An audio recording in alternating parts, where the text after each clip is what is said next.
Nafikiri mara zote tumekuwa tukizungumza, nilikuwa nikikwambia Simba tumepata bahati moja. Kwanza kabisa mwalimu na benchi nzima la ufundi. Nafikiri mwalimu kajitahidi sana kutengeneza mifumo sahihi ya kiuchezaji kulingana na wachezaji leo wakuta. Kwa akajikuta kapata timu ambayo imeweza kwenda kushindana kwenye michuano mbalimbali. Na ukitaka kulijua hilo, ni kweli Simba bado wanatengeneza timu. Ukiwatizama kuna maeneo unawaona wamefaulu sana, kuna maeneo ambayo bado yanahitaji kuendelea kurekebishwa. Lakini kulingana na maeneo ambayo wameimarika wao yameweza kuwasaidia sana, ndio maana unaona wanaweza kufanikiwa mpaka dakika hii. Lakini bado kuna maeneo Simba bado hawajakaa sawa, na ndio maana wanakuambia bado wanatengeneza timu. Maeneo kama hii kutengeneza timu, watu wasifikiri kama labda ni mind game. Ni ukweli kabisa Simba bado wanatengeneza timu. Na kuna maeneo ambayo Simba wanahitaji kuimarika. Sehemu ya kiungo namba 10. Hata ukiangalia vizuri kwenye upande wa kiungo box to box pale bado Simba hawana box to box mzuri mwenye uwezo wa kumkompetiti Fabrice Ngoma.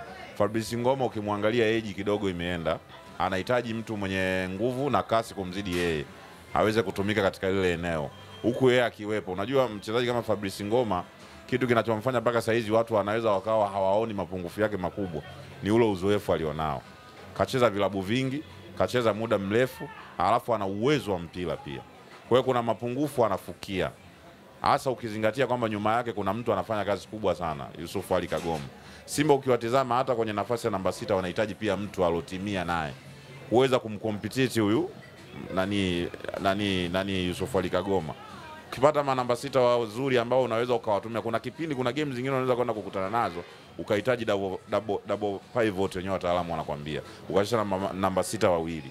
Simba leo akiumia Yusuf Kagoma, huoni mtu ambaye anaweza kwenda kucheza namba yake kwa usahihi. Lakini mwanzoni Deborah Fernandez Mavambo, hapana, yule hawezi kucheza namba 6 kabisa. Kila nikimwangalia hana sifa za kuwa namba 6. Kwani yule kiasilia huaga anacheza? Nikimwangalia anaonekana kama alikuwa ni box to box, ni kiungo wa juu ndo namba yake, lakini nimekuja kuangalia tele kiungo ya juu anapotakiwa kuicheza bado yeye haichezi kwa usahihi, na ndio maana unamwona ananyang'anywa namba na Fabrice Ngoma. Kuna vitu ambavyo yeye anakuwa anaviongeza, ni mzito. Box to box sasa hivi hautakiwi kukalia kwenye kuchezesha timu, unatakiwa una uwezo wa kushuka kuja kufikia mashimo. Namba 6 wako kuna kipindi anaweza kashuka zaidi, na wewe utahitaji kuteremka kuja kusaidia ile eneo la kati, lakini yeye hafanyi hivyo. Alafu amekuwa mzito kwenye maamuzi ya kupiga pasi, timu inataka kusogea mbele, yeye anakuwa na mambo mengi. Ndio maana unamuona kanyang'anywa namba na Fabrice Ngoma. Pamoja na kwa Fabrice age imeenda, lakini ni mtu ambaye anajua wakati gani afanye nini kwa haraka. Ukimwangalia kiasili Fabrice Ngoma sio mchezaji mwepesi, ana uzito fulani, lakini ukimwangalia kwa vizuri kwenye kichwa, anacheza mpira kutumia kichwa, anapiga pasi ndefu na fupi. Kwa unakuja kumwangalia Deborah anakosa namba kwa sababu ya kuzidiwa vitu vichache muhimu ambavyo anavifanya Fabrice Ngoma. Ndio maana nasema Simba wanahitaji kiungo namba 8 box to box. Simba wanahitaji namba 10. Simba wanahitaji hata ikibidi namba 6 na beki mwingine wakati. Na fullback na mamili wa kuja kumsaidia Shomari Kapombe. Sio kwa umuhimu, wakipata striker mzuri mwenye uwezo mkubwa kuzidi wale waliopo pale wanaweza wakamsajili pia. Ndio maana Simba wanakuambia wako katika ujenzi wa timu yao. Nafikiri huu uwezo unaoonekana Simba wanao sasa hivi, sifa kubwa ziende kwa kocha wao Fadlu Davis. Anaonekana ni mtu technician sana. Anaweza kwenda na timu katika nyakati hizi zilizopo. Na ndio maana unaona watu wengine wenye akili na kujua mpira hawaamini kama Simba inatengeneza timu. Kwa nini nasema wenye akili? Wakiitizama ile timu wanaiona kama imekamilika, kwamba hao watengenezi timu. Lakini kiuhalisia ukitizama kulingana na muda ambao wachezaji wamekutana pale Simba, unakuja kuona kabisa kwamba hii timu bado inatengenezwa. Maneno ya Fadlu yako sahihi, na baadhi ya watu wa Simba wanasema bwana tunatengeneza timu. Mimi naona wako sahihi. Lakini kwa mtu anayejua mpira akiangalia, hata kama sio mshabiki wa mpira wa Tanzania, tuseme unajua Simba ni kubwa. Kuna watu wanaiangalia kutoka Ivory Coast, kutoka South Africa, kutoka Egypt, kutoka Algeria. Wakiangalia wao si wanajua mpira, wakitazama timu wanaiona imekamilika. Lakini kiuhalisia kwa sisi tunaofahamu, ukweli ni kwamba ile timu ina miezi 6, kama sio miezi 6, miezi 7 labda ndio toka wakutane. Kwa hiyo unakuja kugundua kwamba hakuna mwalimu ambaye anaweza akatengeneza project yake yote ikakamilika kwa miezi 6 au 7. Kwa hiyo kiuhalisia kwa sisi tunaojua, tunajua kabisa hii timu bado inatengenezwa, ipo katika ujenzi. Kwa mtu anayejua mpira ambaye hayuko Tanzania na mwenye akili ya kujua mpira, hajui haya yote tunayozungumza. Akitizama timu inapocheza, anaona hii timu tayari imekamilika, kuna timu ya ushindani. Kwa sifa zimuendee Fadlu Davis.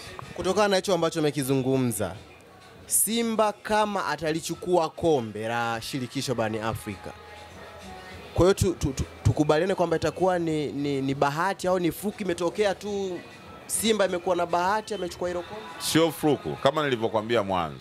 Mtu anayeujua mpira akikaa, hata kama sio Mtanzania au yuko mbali na Tanzania, anaiona ile timu tayari imekamilika, ni timu ya ushindani.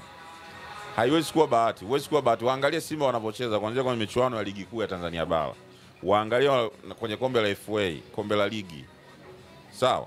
Waangalie kwenye michuano hiyo ya kombe la Confederation Cup jinsi wanapocheza. Hilo nani, kombe la shirikisho. Sio timu ambayo unaiona kwamba ikishinda ubingwa itakuwa imefuruku au imebahatisha. Unaiona ni timu ambayo shindani na iliyokamilika. Nataka nikwambie, Berkane toka aanze kucheza michuano hii toka mwanzo hajakutana na timu kama Simba. Na maanisha hajakutana na timu ya ugumu wa aina ambao Simba wanao. Maswali atakayokwenda kuulizwa Berkane nafikiri itakuwa surprise kwake. Simba wako ukiwatizama ni hatari sana kupitia kwenye flanks zao, mawinga wao kulia na kushoto, mafullbeki wao wana uwezo mkubwa wa kupandisha mashambulizi kupitia pembeni. Na timu nyingi sana wanashindwaga sana kuzuia mashambulizi yanayotokea pembeni kuliko katikati. Kwa hiyo timu kama hii ni timu hatari, na sidhani, nataka nikwambie, Berkane sikacheza nusu finali na wale nani Constantine ya Algeria. Constantine sio timu ya kuipima uwezo kwa Simba. Ni timu ambayo ukiangalia hata inapocheza mpira kiwanjani unawaona bado wana mambo mengi. Constantine, na kukumbusha, walikuja Dar es Salaam wakakuta Simba kafungiwa kucheza na mashabiki. Walicheza uwanja ukiwa mtupu. Lakini angalia ndani ya dakika zote 90 Constantine walipata taabu, waliteseka sana. Teseka sana, na baada ya mechi kuisha kocha wao alisema kabisa, Simba wametusurprise sana, tukutegemea. Tumeteseka mwanzo mwisho wa game hii. Simba ni timu nzuri na inaweza ikaenda mbali kwenye michuano hii. Alisema yule kocha wa Constantine. Na sio kwamba alikuwa anasema kwa sababu alikuwa anasema ukweli ulio wazi.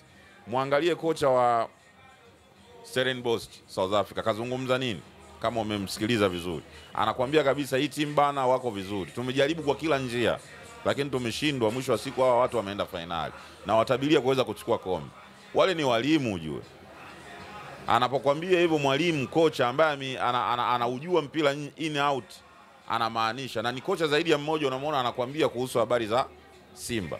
Al-Masri alkadhalika. Al-Masri tumesikia habari kupitia kwa wachezaji wa Simba na baadhi hata mwalimu wao alizungumza. Hasa ile game ya kwanza ya Misri walikuwa wanashangaa kwa nini Simba inashiriki michuano ya kombe la shirikisho. Wakitizama ni timu ambayo ingeweza kucompete kwenye Champions League. Kwa hiyo unakuja kugundua kwamba Fadlu Davis kafanikiwa sana. Sana. Pamoja na kuwa asilimia zake za timu yake bado hajazipata, lakini unakuja kugundua ni mwalimu ambaye kaiunganisha timu na imekuwa ina uhatari mkubwa. Kwa nini mimi nasema kafanikiwa? Anaonekana ni mwalimu mwenye akili nyingi. Alishagundua kwamba timu, kama unakumbuka wakati anaingia kwenye timu ya Simba kwa mara kwanza, ulikuwa unamuona nani Barua akicheza, ulikuwa ukimuona Mavambo huyo alikuwa akicheza katikati ya kiwanja, ulikuwa ukimuona kwenye mabeki wake wawili wakati alikuwa anacheza Abdurazak, alikuwa anacheza Shamu Karabwa pamoja na Shemaron Fondo. Akaenda anaibadili ile timu taratibu, kama kumbukumbu zako zitakwambia vizuri. Taratibu akaenda kana anatafuta, anachoose kwamba nani mtu sahihi wa kuanza na nani mwingine asubiri. Kaja paka kaipata timu ambayo Nurdin Barua amekuwa kupata namba ni kazi. Kaja kaipata timu ambayo unamuona Mavambo Fernandez pamoja na ubora wake pamoja na kukubalika wakati anaingia Simba, lakini akaja akamuona na mapungufu. Kapata pattern nzuri kwenye kiungo ya Fabrice Ngoma na Yusuf Kagoma. Kaja kapata pattern, kajua kabisa kwamba kwenye flanks yangu mimi anatakiwa acheze Elie Mpanzu na Kibu Dennis Prosper. Sio kwa bahati mbaya, ukimwangalia Kibu unaweza ukamwangalia nani aliyoko kwenye timu ambaye anaweza akaanza afu Kibu akaanzia bench. Yuko sahihi. Kushoto yuko sahihi. Kwenye upande wa mastreka ana struggle. Ni kwa nini? Nafikiri kuna pressure kubwa. Kama kuna sehemu ambayo watu wa Simba wanampa pressure kubwa, Fadlu Davis ni sehemu ya striking. Nani aanze? Lakini mimi naona bado anawatumia vizuri wale washambuliaji wake kulingana na game na nyakati. Kuna nyakati kiwanjani zinamuonesha Mkwala anahitaji aende akapumzika, apokezwe na Ateba, anaingia Ateba. Na kuna mechi unamwona anaanza Ateba, anapokezwa na Mkwala. Kwa unakuja kugundua kwamba ile timu kaipata haraka sana kama hivi wanavyoiona kwa uchaguzi sahihi wa wachezaji wa kuanza kwenye kikosi cha kwanza. Na anatumia mfumo gani na wakati gani amtumie nani. Kuna kipindi Kibu Dennis alikwenda kwenye majeruhi, unamuona alimweka Rada Kichasambi. na bado aliweza kudeliver, alileta matokeo. Japo kuna vitu vilitokea kulingana na uchanga wake, lakini baadaye akarudi mchezoni.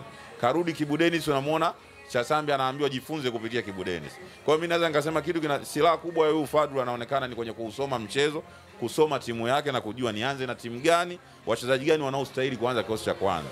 Ukimwangalia hana kikosi kipana sana, lakini anafanya uchaguzi sahihi sana wa wachezaji wake wanaoanza kwenye game.